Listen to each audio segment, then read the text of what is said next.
A KGB e a desinformação soviética. Ladislav Bittman, parte 4.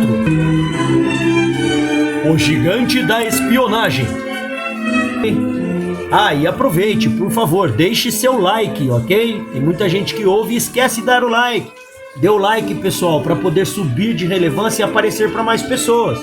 Até para você mesmo, porque às vezes ele não aparece o vídeo para você porque você não sobe a relevância, tá bom? E aí você fica sabendo quando eu postar novamente, vai aparecer para você. Beleza? Compartilhe o canal. Se puder, ajude com o Pix. O Pix está na descrição do vídeo. É uma forma de manter esse canal. Afinal, esse trabalho a gente faz sem monetização e com muito amor. Entregamos um trabalho legal para você também melhorar seu aculturamento. Ajude a gente a continuar ajudando você. Valeu? Vamos lá.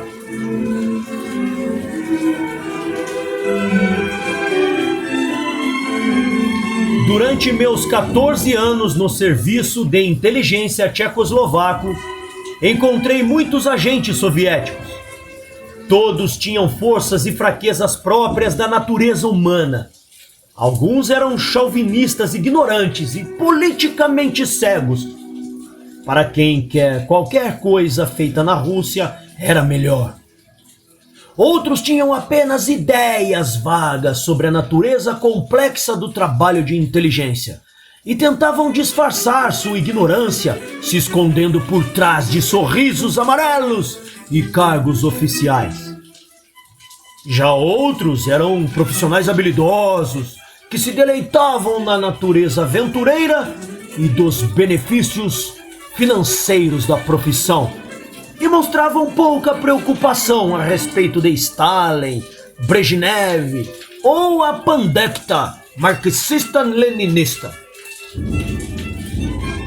Agentes que ingressaram na inteligência soviética no período imediatamente seguinte à Segunda Guerra Mundial eram, em sua maioria, dogmáticos e ignorantes de culturas estrangeiras. Porém, no final dos anos 1950, surgiu uma nova geração de agentes da KGB, muito mais polidos, sofisticados e com boas maneiras e poliglotas. Escolhido pela sua lealdade, aparência e conexões familiares com oficiais do partido e da agência, essa nova leva de aspirantes à KGB contava com graduados das universidades e institutos soviéticos, particularmente do ilustre Instituto de Estudos Internacional de Moscou. Além dos cursos sobre a doutrina marxista-leninista, ali estudava-se história, cultura, línguas e técnicas de relações diplomáticas. Após ingressarem na KGB, os aspirantes eram então submetidos a um rigoroso treinamento em métodos e técnicas empregados pelo serviço de inteligência. Quando um agente da KGB completa seu período de treinamento em política externa e técnicas clandestinas e começa a operar em uma área estrangeira, ele irradia mais autoconfiança e personalidade do que um diplomata que não tem relações com a KGB. Os mundanos e chatos diplomatas russos em geral não são membros da KGB. Um oficial da KGB, com efeito, se veste de um jeito mais elegante, é vivaz, é livre e mostra mais individualidade, mesmo quando discute assuntos sensíveis de política internacional e política soviética. Dentre os agentes da nova leva estava Alexandre Bogomolov. Conheci-o em outubro de 1961, numa viagem de caça organizada pelo Ministério de Relações Exteriores da Alemanha Oriental para membros dos quadros da diplomacia. Nossa amizade acabou 2 anos depois, quando a STB me enviou de volta a Praga. Entretanto, o pequeno, esguio adido de imprensa da Embaixada da União Soviética em Berlim era uma exceção entre seus colegas. Falava em um alemão perfeito e podia se passar por alemão nativo e mesmo falar num dos difíceis dialetos locais, sem denunciar qualquer sotaque estrangeiro. Seu pai servira como diplomata soviético na Alemanha antes da Segunda Guerra Mundial. Mandara Alexandre para escolas alemãs e não para as russas, coisa que era vista pelos oficiais soviéticos ortodoxos como uma violação grave à política e à segurança nacional. Como aconteceu a muitos outros supostos traidores em finais dos anos 1930, o pai de Bogomolov foi preso e executado. Uma vítima da paranoia conspiratória de Stalin. Firmemente educado em relações internacionais e em história mundial, e bem informado sobre os últimos desenvolvimentos internacionais, Alexandre Bogomolov era mais realista que a maioria de seus pares em seus julgamentos e percepções políticas. Mas era igual a todos os outros ao se posicionar livremente quanto ao povo alemão. Sua experiência como soldado no Exército Vermelho durante a Segunda Guerra Mundial deixou uma cicatriz horrível em seu estômago, além de um ódio cego e mortal para com a Alemanha. Passamos muitas noites e finais de semana juntos, ouvindo música, conversando sobre política. Pescávamos e praticávamos mergulho. Mas nós nunca conversamos sobre espionagem. Violar a regra fundamental do segredo profissional parecia muito pouco profissional para nós. Porém, pude observar uma performance em numerosos encontros diplomáticos e em festas particulares. Eventos que frequentávamos em busca de novas vítimas. Conversador dotado de grande charme, Bogomolov facilmente se misturava entre políticos, jornalistas e artistas do Ocidente e atraía sua atenção pelas observações inteligentes, mordazes, sobre os mais variados assuntos, do que pelo seu posto de oficial de diplomata soviético. Oficiais como Bogomolov se tornaram figuras facilmente vistas nas embaixadas soviéticas nos anos 1960 e mesmo hoje continuam a preencher os quadros da KGB.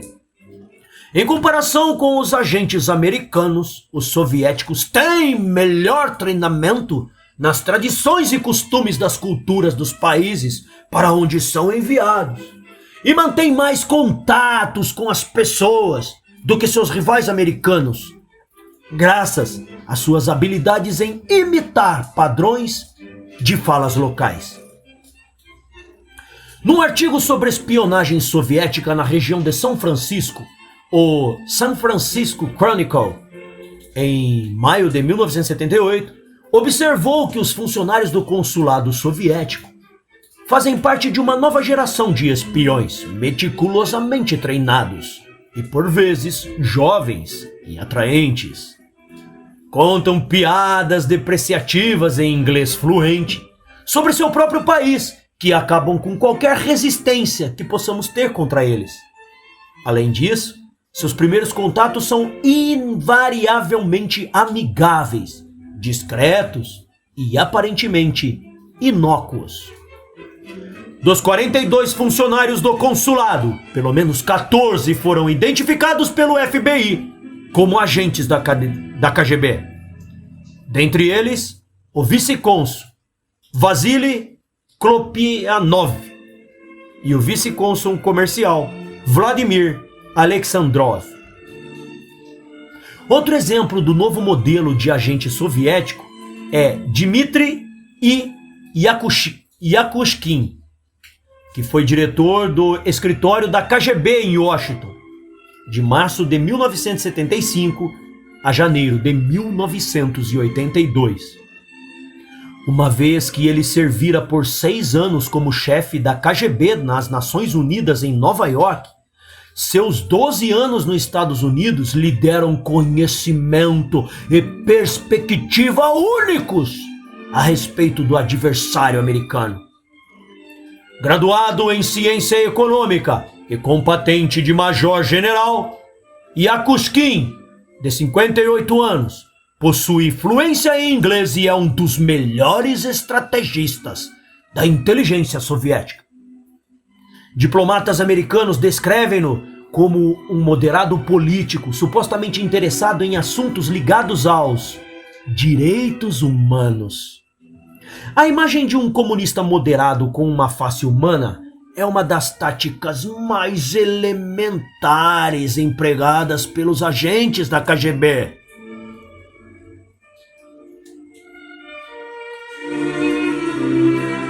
Os serviços de inteligência soviéticos. A KGB, Komitet Gosudarstvennoy Bezopastnost. Significado de KGB, tá, pessoal? O Comitê para a Segurança do Estado é o nome mais recente para a organização montada por ordem do Conselho do Comissariado do Povo em 20 de dezembro de 1917. Como uma agência de investigação que operava sob o nome de Tcheca, Comissão Extraordinária de toda a Rússia para o combate à contra-revolução, à especulação e à sabotagem. Como o nome sugere, a primeira função da Tcheca era elaborar uma inteligência de defesa direcionada a monitorar e se infiltrar em movimentos antissoviéticos em solo nacional ou no estrangeiro. Ela rapidamente se tornou uma força política determinada a exterminar os oponentes domésticos do sistema soviético e da subversão do mundo não comunista. O primeiro diretor da Tcheca, Felix Dzerzhinsky, laudado no leste europeu como um revolucionário diligente e inescrupuloso, disse em 1918: "A Tcheca não é uma corte. A Tcheca é obrigada a defender a revolução e conquistar o inimigo, mesmo que eventualmente sua espada caia sobre a cabeça dos inocentes." Apesar dos protestos de membros do partido de que a Tcheca estava a recrutar sádicos, criminosos e degenerados, tanto Lenin como Trotsky aprovavam os métodos terroristas de Dzerzhinsky. Ao longo dos anos, a Tcheca foi rebatizada diversas vezes. Foi GPU, OGPU, NKVD, NKGB, MGB e, finalmente, KGB. Oficialmente subordinada ao Conselho dos Ministérios, mas controlada diretamente pelos líderes do Partido Comunista, a KGB é uma agência de inteligência, uma organização de contra-inteligência e uma força policial de segurança interna, com próprias divisas militares em seus uniformes. Com escritórios administrativos em todas as cidades e agentes ocupando posições na polícia regular, no exército, no governo, nas fábricas, nas universidades, nas mídias de massa, a KGB controla efetivamente toda a sua estrutura, toda a estrutura da União Soviética. De acordo com as estimativas de organizações secretas americanas e do Ocidente europeu, a KGB conta aproximadamente com 500 mil funcionários. Isso mesmo, 500 mil, meio milhão, do quais acredita-se que 90 mil estejam diretamente envolvidos em trabalhos de inteligência e contra-inteligência. A maior parte dos membros da KGB dirige prisões e campos de trabalho. Patrulham as fronteiras soviéticas e garantem a segurança pessoal dos líderes do governo e do partido. O orçamento da KGB cresce a passos largos. Estima-se que em 1977 a agência fosse orçada em 10 bilhões de dólares.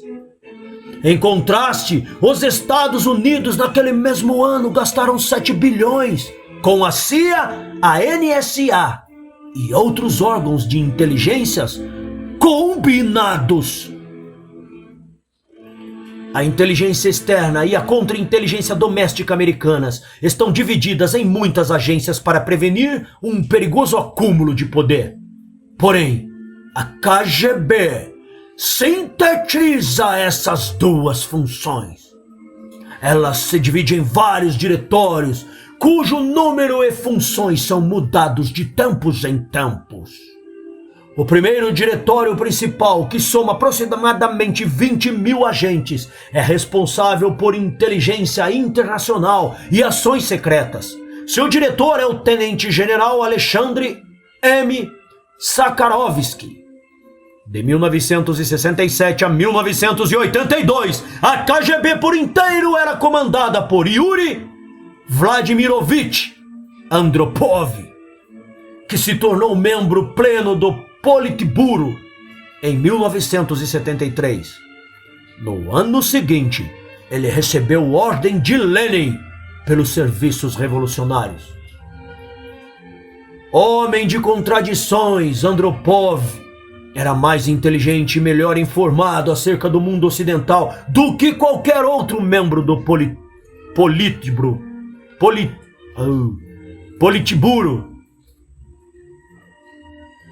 Renunciou a seu cargo de diretor da KGB em maio de 1982, após ser nomeado como um dos 10 membros do secretariado do PCU-RSS, que gerencia os assuntos do dia a dia do partido. Uma sequência de mudanças importantes se seguiu. Vitaly Fedorchuk foi nomeado para ser o novo líder-diretor da KGB. Contudo, manteve-se no cargo por apenas 7 meses. Logo após a morte de Leonid Brezhnev, em novembro de 1982, Yuri Andropov o sucede como secretário-geral do Partido Comunista e Fedorchuk é nomeado ministro das Relações Internas. Viktor Chebrikov, um dos 2 primeiros deputados da KGB e um dos mais próximos apoiadores de Andropov, se tornou o novo diretor da KGB. O primeiro diretório principal da KGB não é a única organização clandestina a coletar informações secretas no estrangeiro. Um serviço militar de inteligência conhecida como GRU, Diretoria de Reconhecimento Geral, é um serviço altamente profissional e, em geral, eficaz, ligado a quadros gerais da KGB. Por aproximadamente 2 décadas, posteriores à sua criação em 1918, a GRU manteve uma independência apreciável em relação à ascensão gradual da KGB, que finalmente tomou clara precedência em 1937, às expensas da GRU. Com cerca de 10 mil membros, a GRU é muito menor do que o primeiro diretório principal da KGB.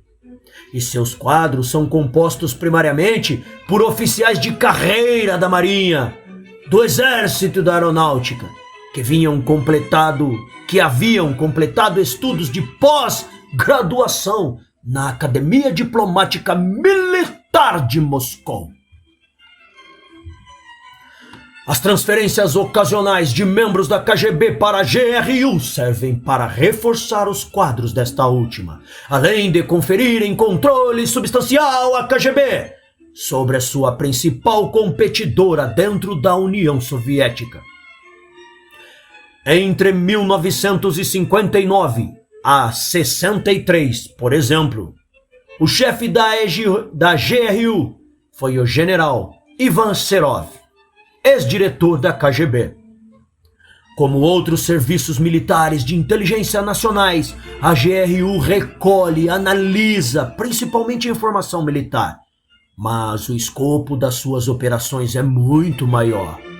Dentro da União Soviética há também uma ampla demanda por descobertas científicas e tecnológicas, com as implicações militares, além de desenvolvimentos na área de economia e da política, que possam influenciar as percepções e decisões militares externas. Com efeito, é natural que haja operações da GRU que se assemelhem com aquelas da KGB, uma vez que esta última conduz cerca de 3/4 de todo o serviço de inteligência soviético. Quando a imprensa ocidental noticia atividades comunistas clandestinas, ela constantemente confunde a KGB com a GRU, ainda que haja um volume considerável de material de acesso público sobre esta última. Algumas das principais redes de contato da GRU eram mantidas nos Estados Unidos nos anos de 1930, sob os cuidados do coronel Boris Bykov, no Canadá, controlada pelo general Nikolai Zabotin em meados dos anos 1940. Na Europa Ocidental, por Roth Capell, durante a Segunda Guerra Mundial. Em Xangai e em Tóquio, por Richard Sugg, durante os anos 1930 e 40. Os chamados espiões atômicos Klaus Fuchs e Bruno Potenkov, o casal Julius e Ethel Rosenberg e o coronel Stig Wennerström, preso na Suécia em 1963. Eram todos agentes da GRU. Excetuando-se os primeiros anos após a Revolução, a inteligência externa soviética operava por trás do muro de segredo oficial. Mesmo os líderes soviéticos se recusavam a admitir a sua existência. Tão tarde quanto 1962, Nikita Khrushchev declarou que a espionagem é algo que apenas eles querem. Aqueles que desejam agredir carecem. A União Soviética dedica-se à causa da paz e não deseja atacar ninguém. Portanto, a União Soviética não tem qualquer necessidade de se engajar em espionagem.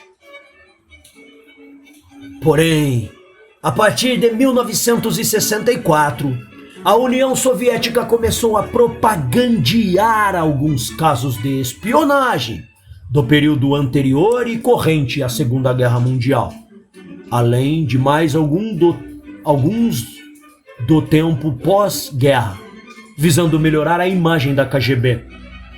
As aventuras de Richard Sorge no Japão, a missão do coronel Abel nos Estados Unidos e os serviços de Kim Philby como agente secreto soviético na Inglaterra são alguns dos exemplos mais notáveis. Quando o Ivan Adaltsov, o embaixador soviético na Grécia, foi acusado em 1976 de desviar 25 milhões de dólares ao Partido Comunista Grego, ele convocou uma coletiva de imprensa e, dentre outras coisas, disse: "Eu não me incomodo com as matérias que me ligam à KGB. A KGB é uma organização altamente respeitada, criada por Lenin para proteger a Revolução Socialista e o Estado Soviético."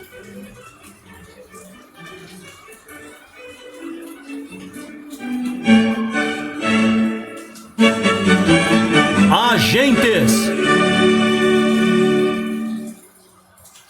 Assim como a guerra moderna depende do soldado, a espionagem moderna depende do agente.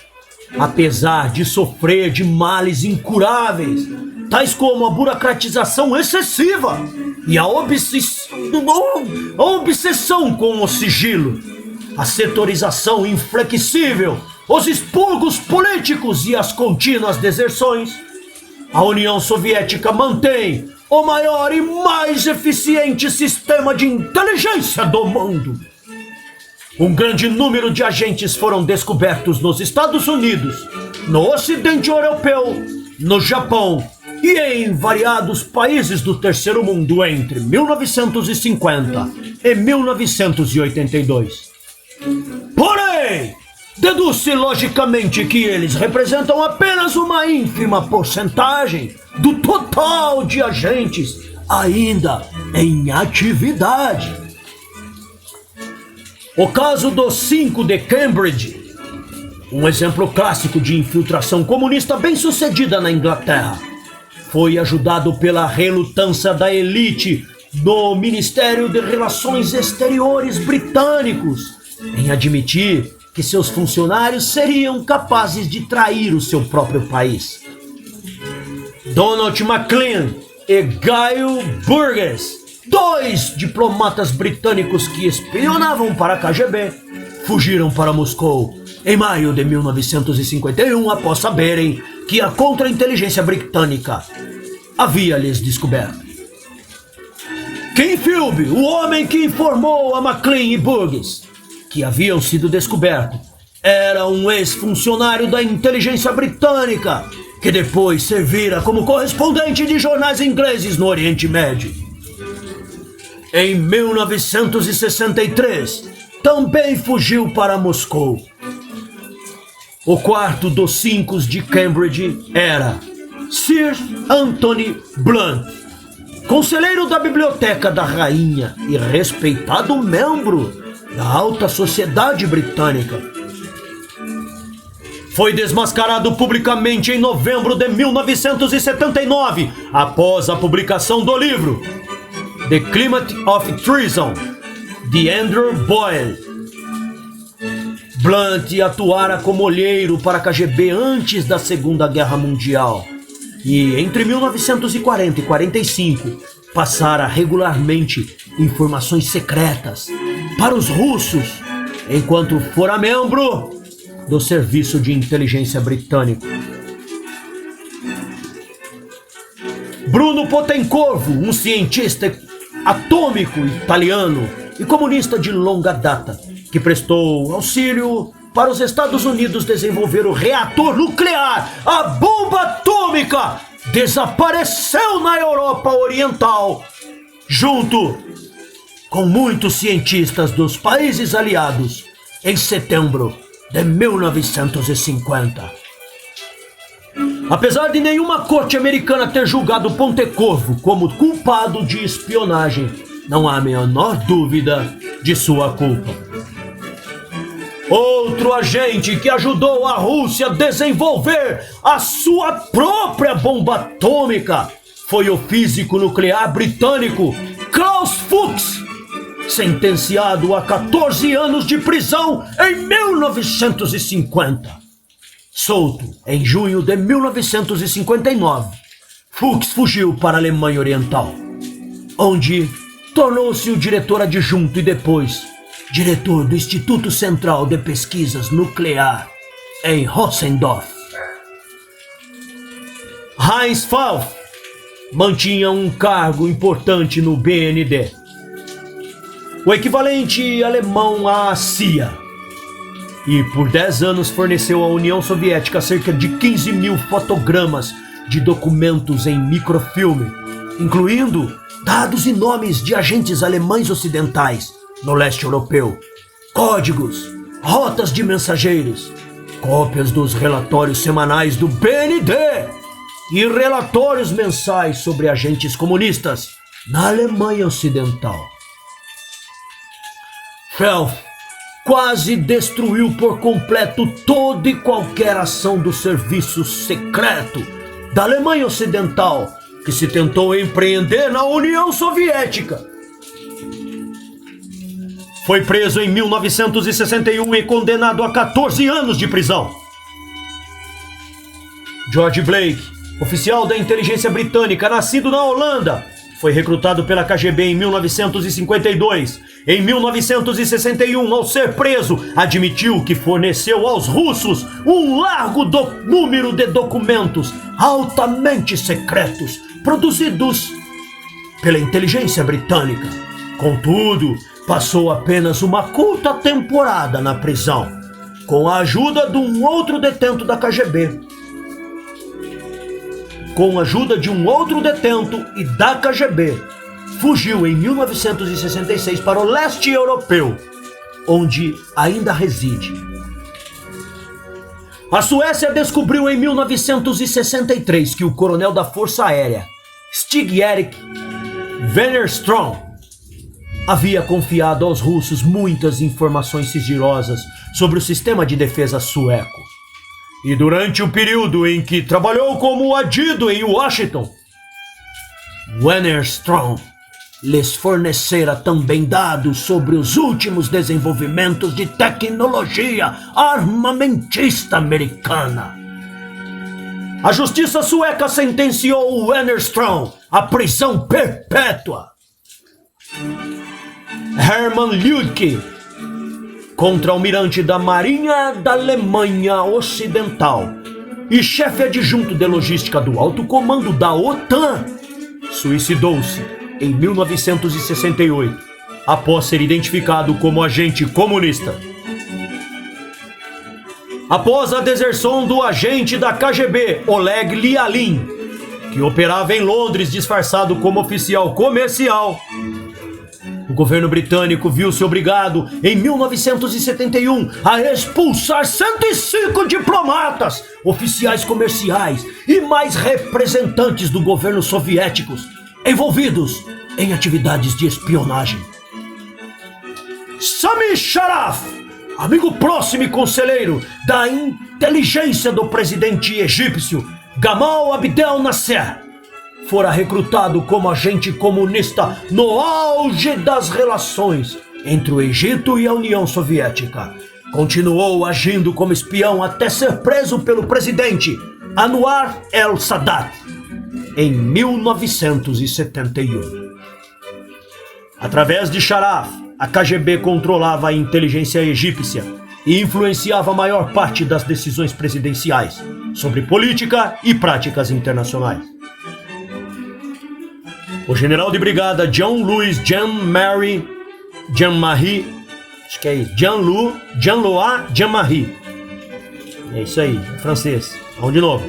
O general de brigada Jean-Louis Jean-Marie, comandante aposentado das tropas civis de defesa da Suíça, foi sentenciado em junho de 1977 a 18 anos de prisão por prover aos soviéticos informações sigilosas sobre os 680 mil membros do corpo de milícia suíço. Apesar de se passar por militante anticomunista, Jean-Marie firmou estreitos laços com o adido militar soviético no país. Ele foi recrutado pela KGB e espionou para a União Soviética por 13 anos. Stanislav A.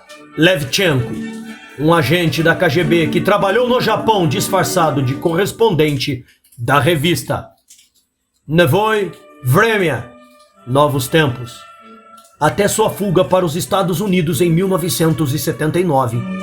Afirmou que muitos políticos de grande importância no Japão atuavam como seus informantes. Entre eles estavam o socialista Shigeru Ito, ex-ministro do Trabalho, Hiroshida Ishida e Takuji Imani, editor-chefe do jornal Sankei. Levchenko caracterizou o Japão como um paraíso para espiões. Em janeiro de 1980, o general de brigada Yukihisa Miyanaga, 59 anos, um membro da inteligência japonesa até se aposentar em 1972, e 2 de seus companheiros na agência de defesa japonesa foram presos, acusados de serem espiões soviéticos. Em janeiro de 1983, a polícia da África do Sul prendeu Comodoro Dieter Felix Genhard, comandante da principal base naval do país, em Simonstown, próximo à cidade do Cabo, e sua mulher Ruth, de origem suíça. Gerhard, auxiliado pela sua esposa, que lhe servia de datilógrafa e mensageira, passou informações sigilosas das Forças Armadas Sul-Africanas para os soviéticos, no período de 1962 a 1983. Foi posteriormente condenado à prisão perpétua. Ruth, condenada a 10 anos de cadeia. Hoje, agentes do bloco soviético ocupam postos importantes e influentes em muitos países ao redor do mundo. E sua inteligência tem crescido. Nenhum país está a salvo. Até mesmo os Estados Unidos, com seu serviço de contra-inteligência avançado, moderno e tecnicamente superior, estão vulneráveis.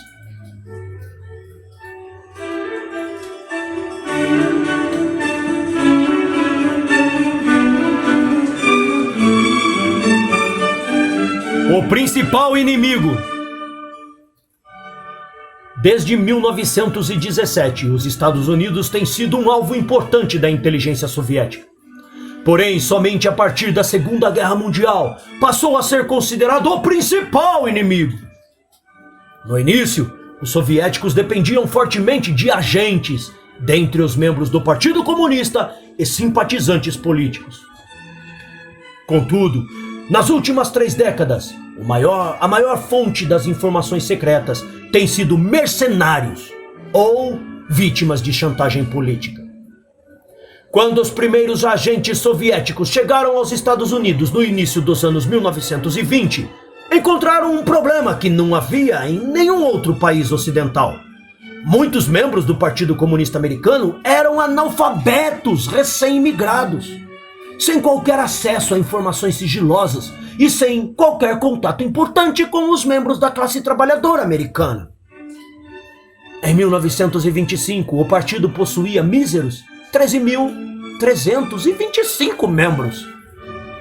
Apesar do esforço considerável que representantes e emissários soviéticos nos Estados Unidos investiram para recrutar agentes, eles obtiveram resultados miseráveis e adquiriram apenas um volume limitado de informações. Contudo, a decisão mudou em 1934, quando o governo americano reconheceu oficialmente que a União Soviética e deu a Moscou a oportunidade de usar o disfarce diplomático para seus agentes. A crescente ameaça da Alemanha nazista e a campanha internacional comunista por uma frente unida contra o fascismo ajudou a abrir ainda mais as portas para a inteligência soviética. Na edição de agosto de 1980 da revista semanal soviética Nedelia, o britânico Harold Kinfield explicou por que se tornou um espião soviético. Recordando-se da sua juventude de estudante, Philby afirmou que se deparou com uma Europa de pré-guerra triturada pelo desemprego, pela opressão às massas trabalhadoras e pelo fascismo emergente. Eu procurava desesperadamente uma maneira de ser útil ao grande movimento da época, cujo nome era comunismo. Ele se tornou agente soviético em 1934, entrou na inteligência inglesa em 1940 e assumiu a chefia de um departamento especializado na União Soviética. Houve um tempo em que se esperava que Philby terminaria por ser editor de todo o serviço britânico. A resoluta campanha soviética antifascista e antinazista também encontrou muitos apoiadores nos Estados Unidos. Michael Whitney Straight, um estudante americano e anos depois editor da revista New Republic, foi recrutado como agente soviético nos inícios dos anos 1930 na Universidade de Cambridge. Como membro do grupo rebelde esquerdista conhecido como Os Apóstolos, Straight recebeu ordens de cortar publicamente seus laços com o Partido Comunista em Cambridge. retornar para os Estados Unidos e trabalhar de maneira secreta para os soviéticos. De acordo com seu testemunho, entre 1938 e 1942, ele se encontrou pelo menos 10 vezes com um agente soviético na cidade de Washington. Ele deu cópias de vários documentos e relatórios que escrevera como funcionário do Departamento de Estado e depois do Departamento do Interior. Após a Segunda Guerra Mundial, ele se desencantou com o comunismo e com as políticas soviéticas, mas aguardou até 1963 para dar seu testemunho ao FBI. Em janeiro de 1983, Streit afirmou que podia dar o nome de 8 a 10 membros do Partido Comunista em atividade na Câmara dos Lordes e na Câmara dos Comuns. E ele estimou na Inglaterra mais 150 infiltrados moles foram para seus túmulos discretamente. Durante a Segunda Guerra Mundial, muitos simpatizantes pró-soviéticos nos Estados Unidos detinham posições de importância razoável no governo americano. Dentre eles estavam Nathan Witt, do Departamento de Agricultura, Alger Hiss, do Departamento de Justiça, depois rebatizado para Departamento de Estado, e Victor Perlo, do Departamento do Tesouro. O caso de Alger Hiss, que alcançou postos no primeiro escalão da hierarquia do Departamento de Estado americano, enquanto trabalhava como espião soviético, foi típico dos esforços soviéticos da época, que tentava usar afiliados ao Partido Comunista dos Estados Unidos para recrutar novos agentes. Outro simpatizante do comunismo e espião soviético nos quadros do Departamento de Estado era Noel Field, apanhado durante os expurgos políticos do leste europeu após a Segunda Guerra Mundial. Field passou longos anos na prisão húngara, suspeito de ser espião da CIA. Mas ele foi solto durante a Revolução Húngara de 1956. E no início da década de 1960 voltou a trabalhar para a inteligência húngara, servindo principalmente como tradutor e editor de materiais forjados anti-americanos. Julius e Ethel Rosenberg foram sentenciados à pena capital em 1951 e foram executados 2 anos depois como espiões soviéticos ou por divulgar segredos atômicos para Moscou. Julius Rosenberg, comunista muito devoto, de fato prestava seus serviços voluntariamente. O último grande grupo de espionagem envolvendo membros do Partido Comunista Americano foi o Círculo de Jack Soble. Originalmente, um admirador e apoiador de Trotsky, Soble foi recrutado em 1931 e recebeu instruções para penetrar nos círculos mais íntimos de Trotsky. Quando Trotsky começou a desconfiar, Soble fugiu para os Estados Unidos e em 1941 criou um grupo de espionagem que recebeu as mais diversas missões de roubar documentos secretos americanos e penetrar em organismos sionistas e trotskistas. Ao ser preso, Soble declarou-se culpado e foi sentenciado a 7 anos de prisão. E seu irmão, Robert Soble, foi condenado pelo mesmo crime em 1961. Muitos membros do círculo de Soble foram avisados pelos soviéticos e trataram de escapar para a Europa. Após a exposição de muitos agentes de renome no início dos anos 1950, a União Soviética percebeu que o recrutamento íntimo entre os quadros do Partido Comunista do Partido Comunista Americano se tornava cada vez mais arriscado e perigoso. O FBI infiltrou-se no partido através de informantes, e alguns agentes soviéticos, frustrados pela exposição em massa, recusaram-se a continuar cooperando. Em 1952, os serviços de inteligência do bloco soviético receberam uma diretriz indicando que eles não deveriam mais usar afiliados dos partidos locais, exceto sob circunstâncias extraordinárias. Com isso, A KGB se viu forçada a depender primariamente da chantagem de novos candidatos ou do pagamento direto de seus serviços. Um grande sucesso soviético foi a infiltração de agentes nos serviços de inteligência mais secreto dos Estados Unidos, a Agência de Segurança Nacional, NSA, responsáveis por interceptar e decodificar comunicações sigilosas de governos estrangeiros. Apesar dos procedimentos de segurança americanos extremamente rigorosos, a KGB conseguiu recrutar muitos funcionários da NSA, dentre os quais Vernon F. Mitchell e William H. Martin. Em 1960, os dois fugiram para Moscou e a eles se juntou Victor Norris Hamilton em julho de 1963. Após se ver ameaçado de prisão, esses homens forneceram à KGB informações sobre a inteligência eletrônica americana e suas capacidades técnicas, incluindo a localização de sensores secretos utilizados contra a União Soviética. Joseph George Helmut, um ex-subtenente do exército, foi recrutado em 1963, quando trabalhava como guarda-códigos numa estação de retransmissão de comunicações para o Corpo de Transmissões do Exército em Paris. Helmut forneceu à União Soviética dados tecnológicos da mais alta importância sobre o sistema de criptografia KL7, uma máquina de codificação super secreta, e recebeu $131 mil pelo serviço.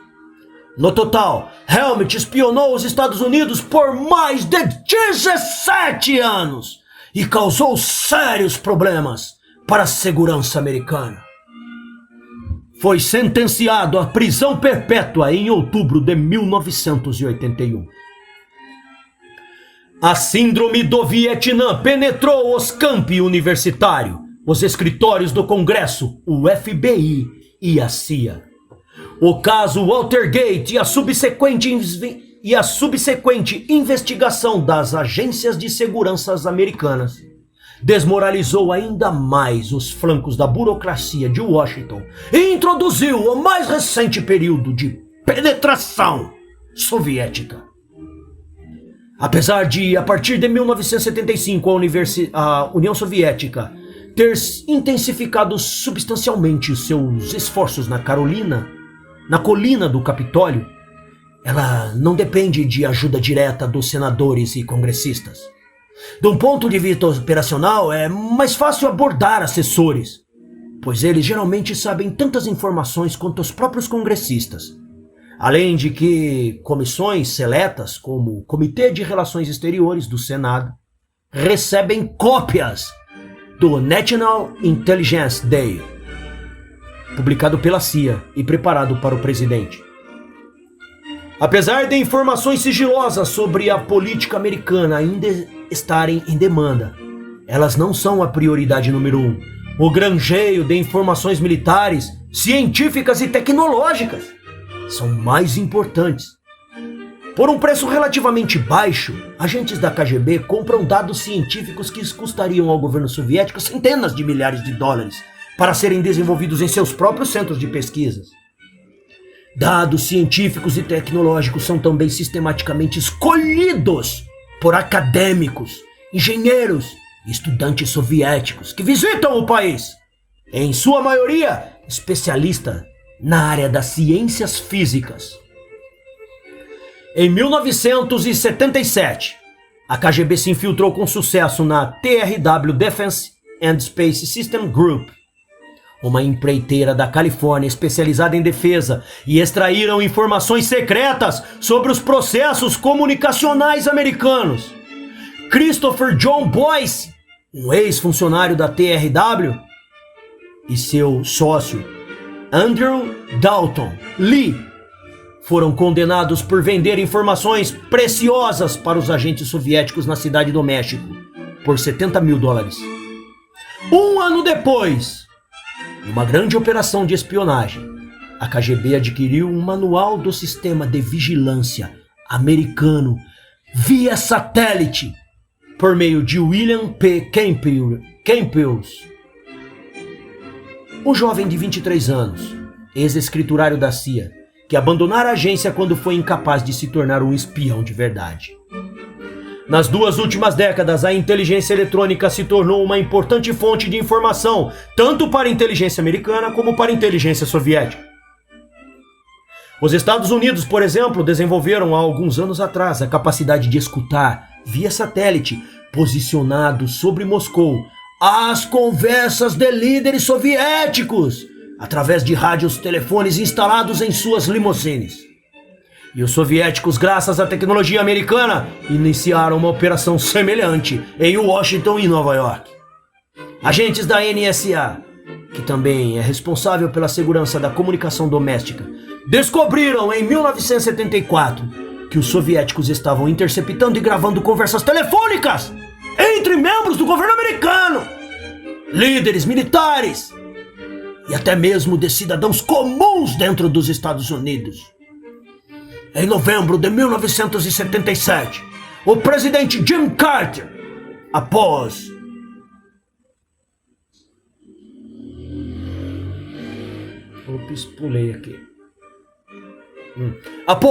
alguma deliberação, aprovou um dispendioso programa para reorganizar todas as mensagens telefônicas do governo por cabos subterrâneos, ao invés de pelas muito menos seguras torres de micro-ondas de rádio. Peritos do FBI descobriram que a KGB usa dispositivos de micro-ondas em São Francisco para espionar petrolíferas multinacionais, os congressos científicos da cidade, indústrias e complexos eletrônicos e computacionais. A antena parabólica instalada no telhado do consulado soviético em São Francisco pode interceptar fluxos de micro-ondas, mesmo se essas forem transmitidas a mais de 100 quilômetros de distância. Nas palavras de Hugh Tovar, ex-chefe de operações secretas da CIA, permite-se que os soviéticos operem nos Estados Unidos em uma escalada, uma maneira tais que eles não apenas são capazes de coletar amplos dados de inteligência, mas cometem também violações flagrantes da privacidade dos nossos cidadãos. Agentes do FBI se referiram à ampla ofensiva de espionagem comunista compreendida nos anos 1970 como um fenômeno totalmente novo. Em 1977, Clarence M. Kelly, diretor do FBI durante o governo de Gerald Ford, disse: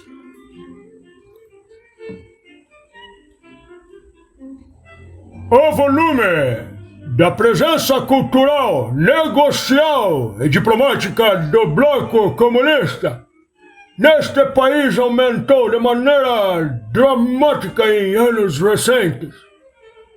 Nos últimos 4 anos, o número de representantes oficiais de países comunistas cresceu em 50%. Desde 1972, o número de visitantes vindo do bloco soviético, incluindo participantes de atividades comerciais, culturais e educacionais, atingiu mais que o dobro. Tal ampliação da presença, obviamente, significa ampliação do potencial para operações de inteligência." Em discurso feito no World Affairs Council, em Los Angeles, no mês de dezembro de 1981, o procurador-geral William Frank Smith admitiu que a União Soviética estava enviando um número cada vez maior de espiões para os Estados Unidos, sob vários disfarces: diplomatas, representantes de empresas, estudantes, cientistas, repórteres, imigrantes e refugiados. Ao longo dos últimos 12 anos, o número de representantes de governos que conduzem atividades de inteligência hostis ao nosso país cresceu em 400%.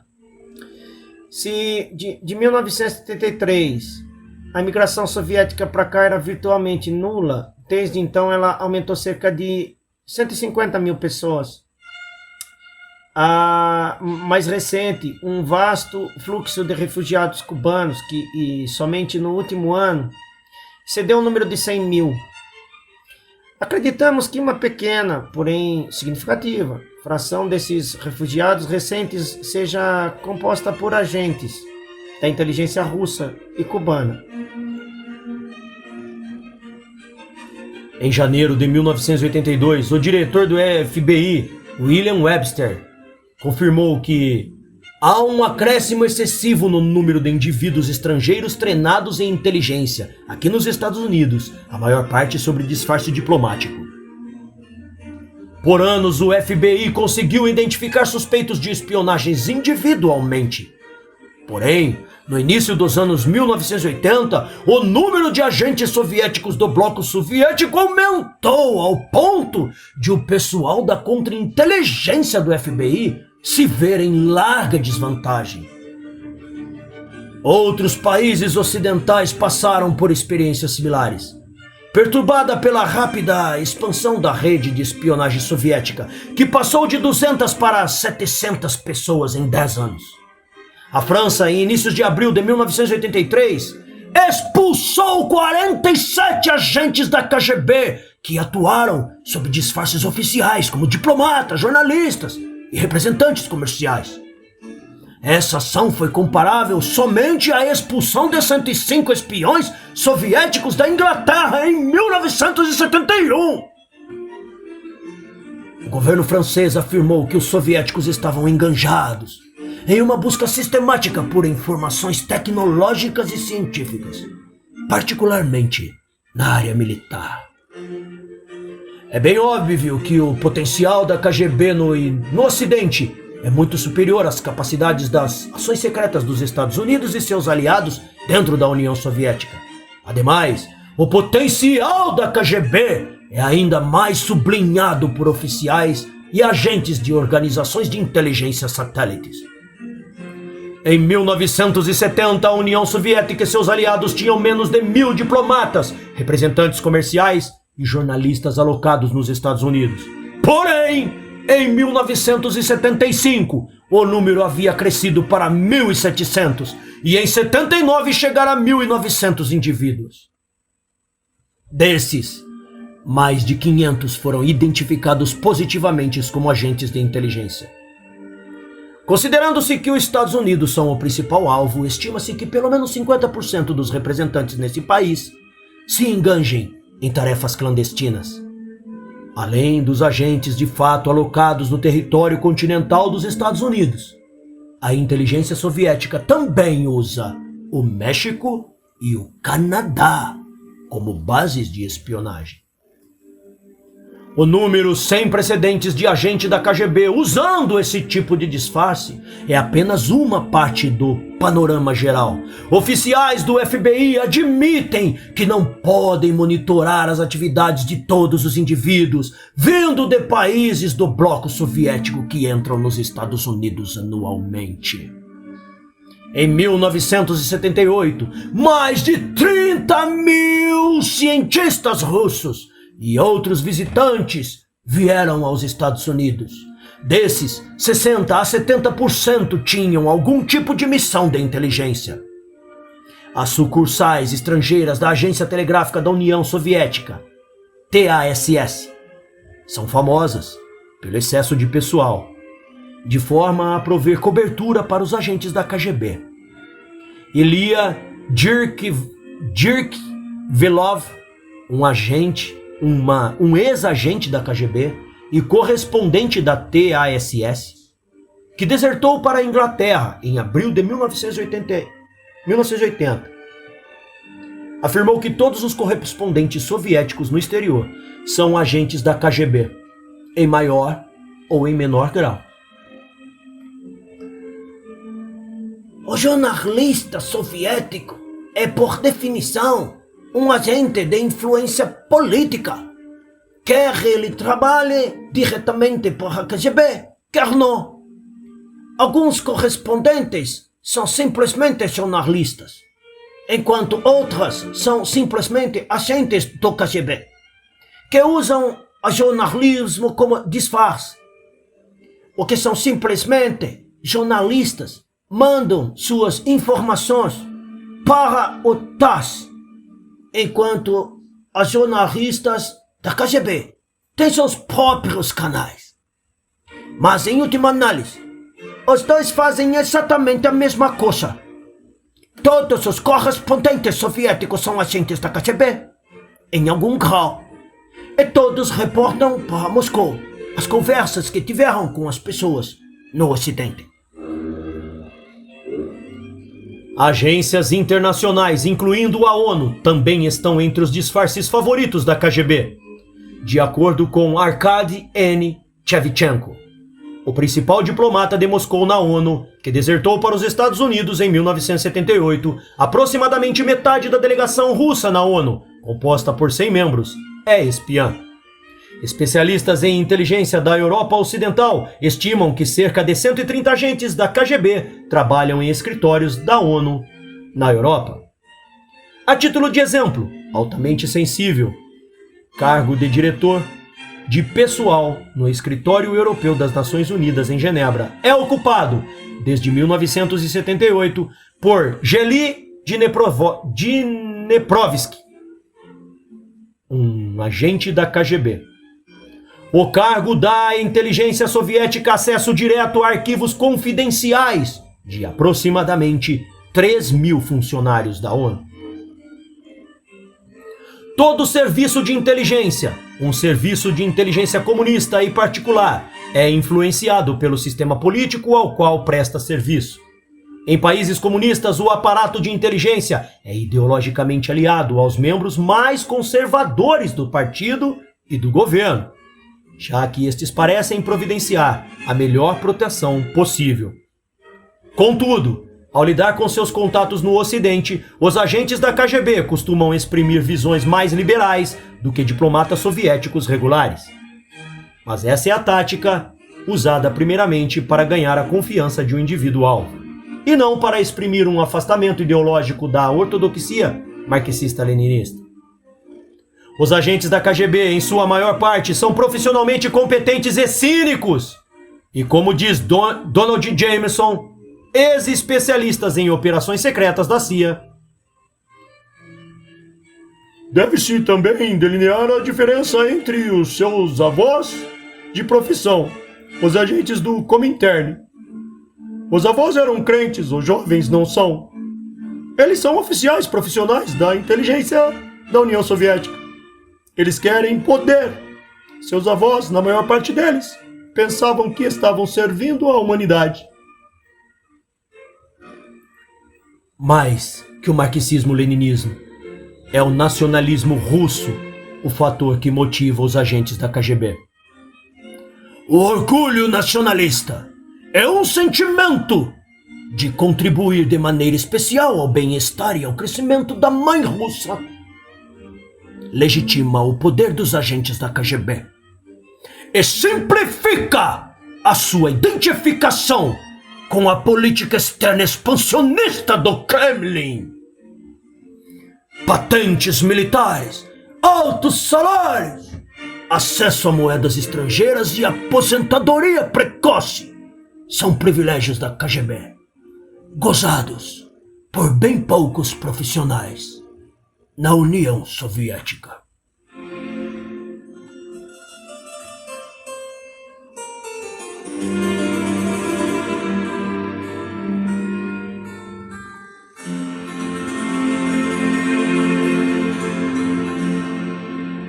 Trabalhando para o grande irmão.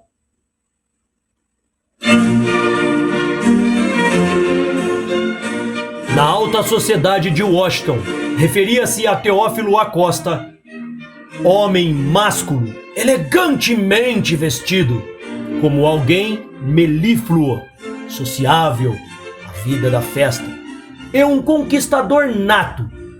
Até mesmo se lembrava do aniversário dos filhos dos amigos.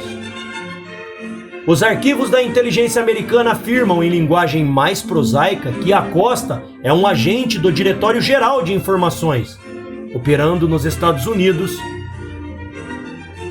sob o disfarce diplomático de primeiro secretário dos interesses cubanos em Washington. Até 1977, ele fora membro da missão cubana da ONU.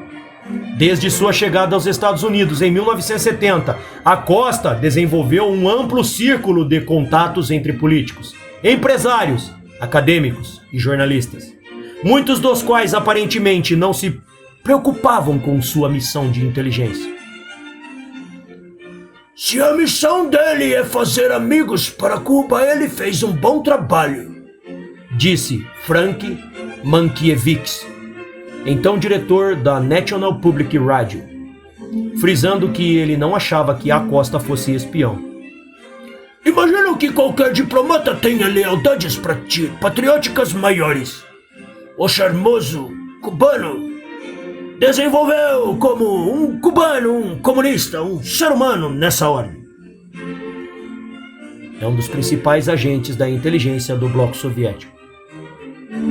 Agentes dos países satélites frequentemente têm mais oportunidades para angariar informações sensíveis em Washington do que seus colegas russos.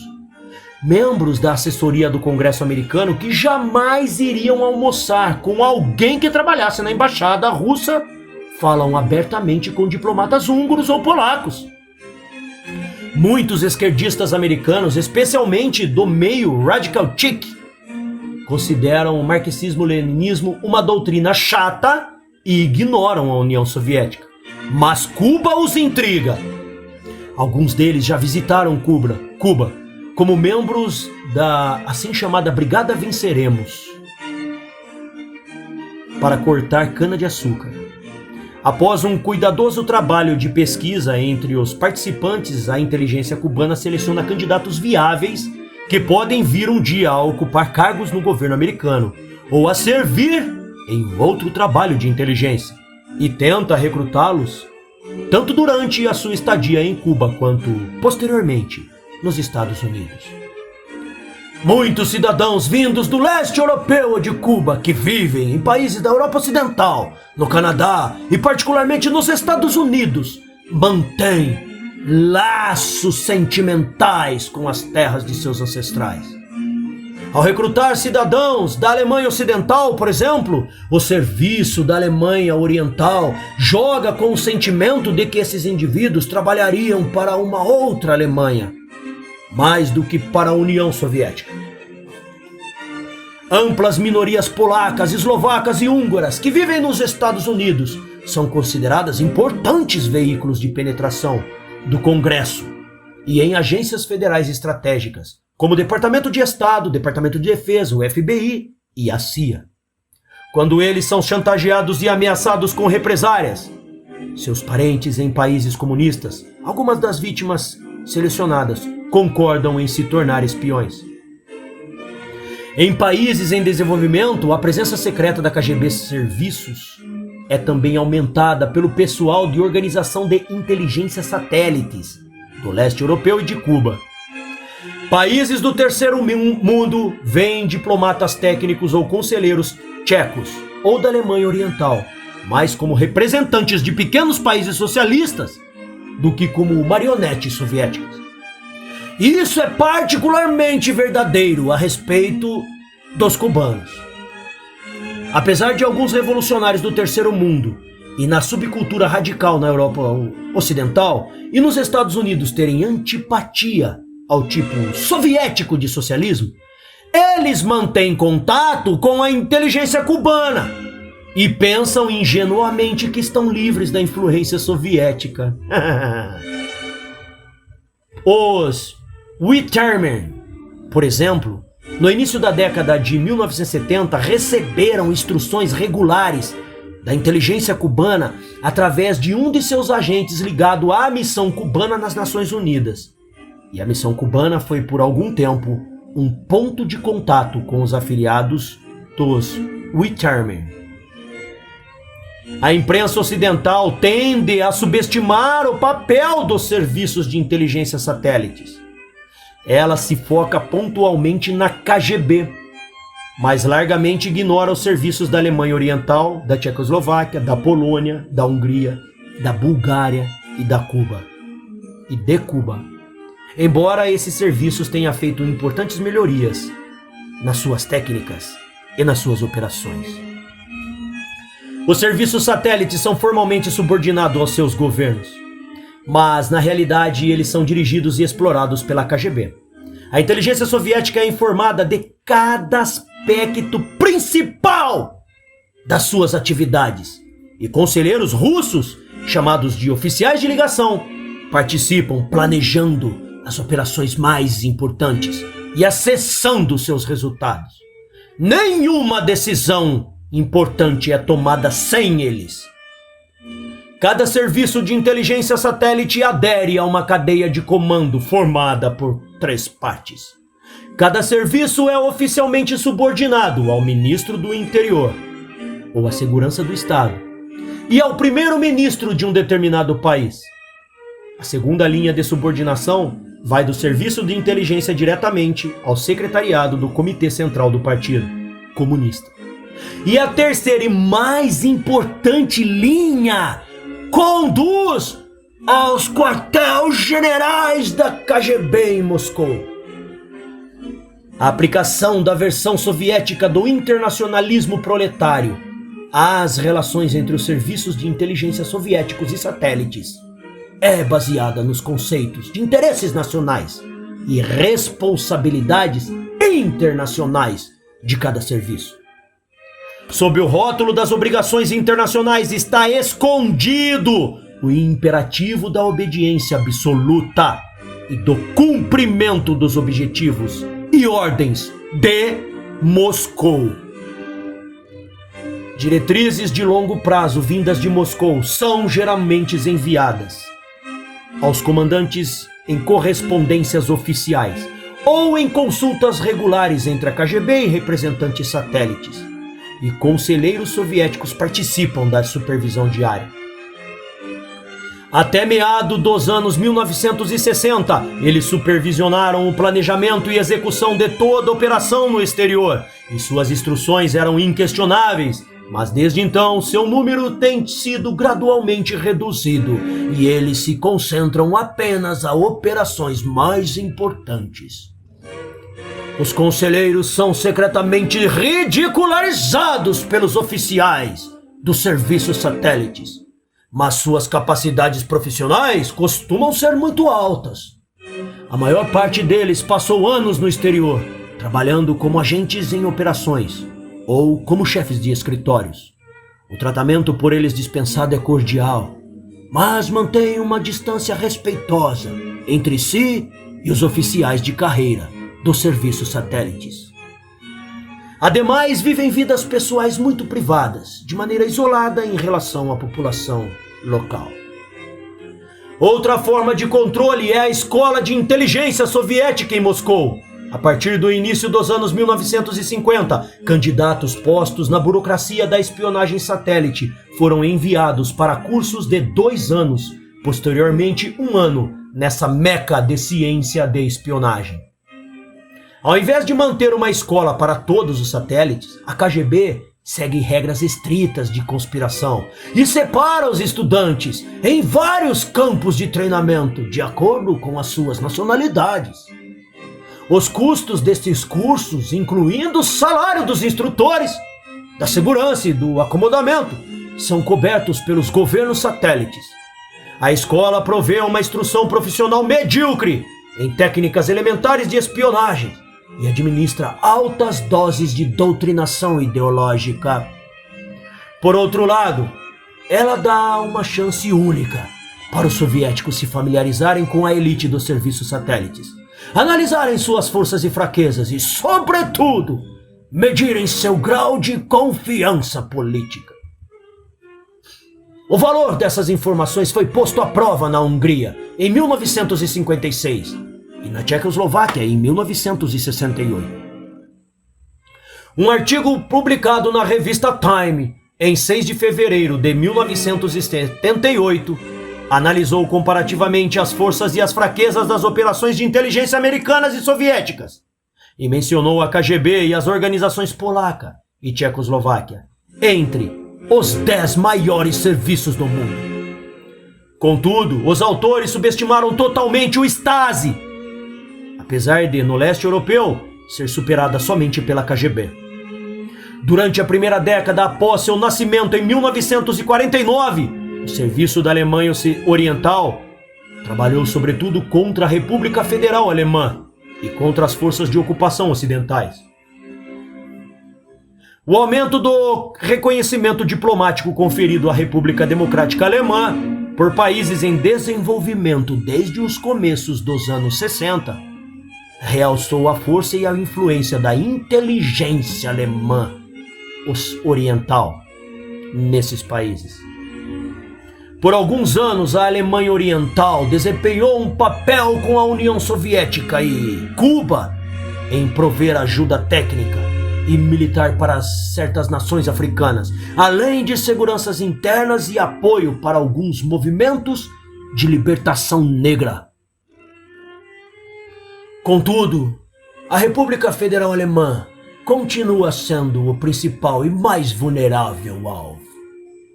A maneira, a mesma língua, a mesma história, a mesma cultura, os laços familiares estreitos entre indivíduos morando nos dois países e a existência de documentos comprometedores que datam do período nazista da Berlim Oriental, uma vantagem distinta sobre a KGB na Alemanha Ocidental. Muitos oficiais nazistas fugiram para a América Latina após a Segunda Guerra Mundial. E Berlim Oriental usou documentos nazistas confiscados para recrutar agentes entre eles, garantindo-lhes de que não enfrentarão processos pelos seus crimes de guerra. De acordo com o BFV, o equivalente alemão ocidental do FBI, entre 3 a 4 mil espiões alemães orientais operam no território alemão ocidental. A organização de espionagem na Alemanha Oriental, que agora figura entre as maiores agências espiãs no mundo, tem sido comandada há quase 30 anos pelo general Markus, ou Misha, Markus Wolf. Se na década de 1950 o serviço era conhecido pelas muitas deserções e vazamentos, a nova geração de agentes é bem treinada e disciplinada. A desconfiança contínua do serviço por parte de oficiais polacos, tchecos e da KGB é baseada mais no tradicional sentimento eslavo antigermânico do que em um relatório realista de suas fraquezas. Com efeito, os atuais agentes da Alemanha Oriental são politicamente mais confiáveis do que seus pares polacos, tchecos ou mesmo russos. Até agosto de 1968, o Serviço de Inteligência Tchecoslovaco operou como um componente extremamente confiável e produtivo da rede do bloco soviético em mais de 50 países. Dentre os agentes tchecos havia importantes jornalistas ocidentais e deputados no parlamento, bem como agentes de inteligência e contra-inteligência estrangeiras. O serviço soviético, alemão, oriental, polaco e húngaro enfrentaram numerosas deserções, mas os tchecos estiveram imunes a essa perigosa doença comunista, até a invasão soviética na Tchecoslováquia. Depois do golpe militar no país, muitos oficiais do alto escalão desertaram para o Ocidente, o que quase congelou o serviço. A partir dos anos 1980, o serviço tchecoslovaco entrou numa fase de desenvolvimento, contando com cerca de 2.000 agentes. Os oficiais impiedosos e dedicados que ajudaram o Partido Comunista a usurpar e controlar o poder por cerca de 40 anos estão se aposentando. Sem dúvida, a nova geração possui melhor educação geral e profissional, mas não tem o idealismo revolucionário e a dedicação da antiga geração. A inteligência polaca se fia nos amplos contatos diplomáticos, comerciais, culturais e científicos com o resto do mundo. O serviço tem cerca de 2.000 agentes servindo em casa ou no estrangeiro e figura entre as 10 maiores instituições de espionagens do mundo. A frota comercial polonesa e as extensas comunidades étnicas dos Estados Unidos, no Canadá, na Grã-Bretanha e na França, ensejam ainda mais oportunidades para o serviço polaco. As relações culturais tradicionalmente afáveis com a França oferecem à inteligência polaca condições operacionais particularmente favoráveis naquele país. O surto antissoviético na Polônia em 1956 tendeu a isolar o serviço polaco nos outros membros do bloco soviético. Apesar de uma estabilização razoável das relações no início da década de 60, elas não chegaram a atingir a intensidade e a abertura típicas de outros serviços de inteligências comunistas. O rebuliço político causado pela União Comercial Polaca, Independente Solidariedade, no início dos anos 80, criou uma nova barreira de desconfiança entre os serviços polaco e soviético. A Revolução de 1956 interrompeu o desenvolvimento do serviço húngaro e exigiu uma reformulação completa do aparato húngaro em casa e no exterior. À exceção da Polônia, os países do bloco comunista, anos após a Revolução, mantiveram agentes no território húngaro. Recrutaram agentes regulares ali, coletaram informações secretas e mesmo conduziram operações de influência e desinformação para ajudar o novo regime a acabar com a oposição. Hoje, o escopo de atividades conduzidas pela inteligência húngara parece muito menor do que as suas contrapartes alemãs, oriental ou tchecoslováquia. E seus recursos financeiros são mais restritos. Entre os principais alvos operacionais estão os Estados Unidos, a Alemanha Ocidental, a Áustria, a Itália e o Vaticano. Muitos sinais indicam que os húngaros lograram bom sucesso em penetrar na hierarquia vaticana. Outro importante subsídio à inteligência húngara é representado pelos refugiados húngaros que fugiram após a Revolução de 1956 e hoje moram na Europa Ocidental, no Canadá e nos Estados Unidos. A inteligência búlgara era ridicularizada, mesmo entre seus aliados comunistas, como sendo primitiva e ineficiente nos anos 1960. Mas 10 anos mais tarde havia se tornado a mais agressiva e impiedosa agência dos países do bloco soviético. Os soviéticos usaram os búlgaros em algumas operações secretas politicamente delicadas, tais como no envio de armamento para as insurgentes esquerdistas na África do Sul e na Angola, na introdução de armas no Líbano ou de drogas na Alemanha Ocidental, ou no assassinato de ativistas políticos exilados no leste europeu. Contando com cerca de 1.000 agentes famosos pela sua lealdade e obediência a Moscou, o serviço dá especial atenção aos vizinhos Grécia, Turquia, Itália e países árabes. A tentativa de assassinato do Papa João Paulo II é, provavelmente, a ação mais visível atribuída aos búlgaros. A Romênia ainda é considerada um membro oficial do sistema do bloco soviético, mas, desde o início da década de 1960, as relações entre os serviços de inteligência romeno e os demais dentro do bloco soviético se deterioraram gradualmente, até se tornarem contatos formais improdutivos.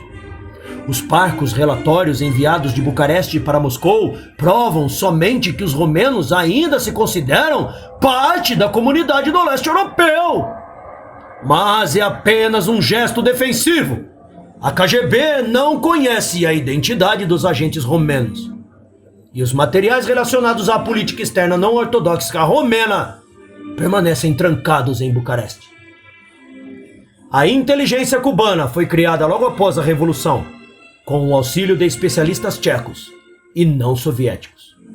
Conhecida como DGI, Direção General de la Inteligência, ela manteve uma independência relativa até 1968, quando Moscou forçou Fidel Castro a subordinar o serviço cubano totalmente aos interesses externos soviéticos e instalar um regime pró-soviético sem reservas. Os soviéticos primeiro tentaram remover Fidel Castro em 1962, porque eles o viam como muito indisciplinado, errático e difícil de controlar. O plano falhou, porém, e Castro denunciou os conspiradores revolucionários domesticados, desmantelou o monolítico partido político, exilou alguns antigos comunistas e expulsou vários diplomatas soviéticos e agentes da KGB. Um segundo complô soviético, 4 anos mais tarde, dependeu da ajuda de agentes da KGB infiltrado na mídia de massa cubana, no Comitê Central do Partido, no Ministério das Forças Armadas Revolucionárias, no Ministério do Interior e em algumas outras instituições centrais. O objetivo dos conspiradores era aproximar Cuba da União Soviética, mas o complô foi descoberto. E diversos agentes da KGB, jornalistas soviéticos e outros oficiais foram expulsos por travarem contato com dissidentes anticastristas. Moscou drasticamente cortou seu apoio econômico durante os poucos meses seguintes de frias relações entre os dois países e levou Cuba à beira do colapso econômico. A pressão se provou mais eficaz do que a KGB. Em troca de aumento no fornecimento de matérias-primas, maquinário e petróleo, os soviéticos exigiram o fim permanente de toda crítica às políticas soviéticas e o direito de supervisionar a economia cubana e a segurança do Estado. Eles alcançaram esse objetivo e em 1968 Fidel Castro foi um dos poucos líderes comunistas estrangeiros a apoiar abertamente a invasão soviética à Tchecoslováquia. Cuba tem sido particularmente bem-sucedida na África e na América Latina, valendo-se de uma imagem revolucionária, não mais usada por outros membros do bloco soviético. Uma larga comunidade cubana exilada na Flórida e minorias hispânicas nos Estados Unidos são vetores utilizados pelo DGI para penetrar o território do principal inimigo. Por muitos anos, contatos e cooperações operacionais entre os serviços satélites ficaram limitados a consultas ocasionais na cúpula e a troca de informações consideradas de interesse mútuo. Mas em 1965, Moscou introduziu uma importante mudança estrutural que permitiu contato direto e regular entre os satélites ao nível departamental, mas que manteve o papel soviético de coordenador-chefe. A nova política abrange a Alemanha Oriental, a Polônia, a Hungria, a Tchecoslováquia e a Bulgária. Naquele tempo, o serviço cubano ainda era visto como um rebento jovem e indisciplinado sem muito a oferecer. E a política externa independente de Bucareste com o Ocidente e relações amigáveis com a República Popular da China isolou o serviço romeno do resto do bloco soviético. O leste europeu está longe de ser um monólito comunista.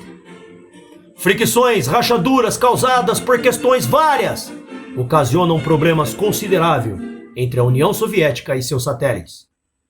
Porém, a demanda soviética principal por cooperação estrita em matérias de segurança permanece impávida. Os países satélites sabem que a subordinação dos seus próprios órgãos de segurança à KGB é vista em Moscou como prova de lealdade definitiva. Estimativa de número de pessoal dos serviços de inteligência satélites em dezembro de 1980. Alemanha Oriental, 3.000. Polônia, 2.000. Tchecoslováquia, 2.000. Hungria, 1.500. Cuba, 1.000. Romênia, 800. Bulgária, 1.000.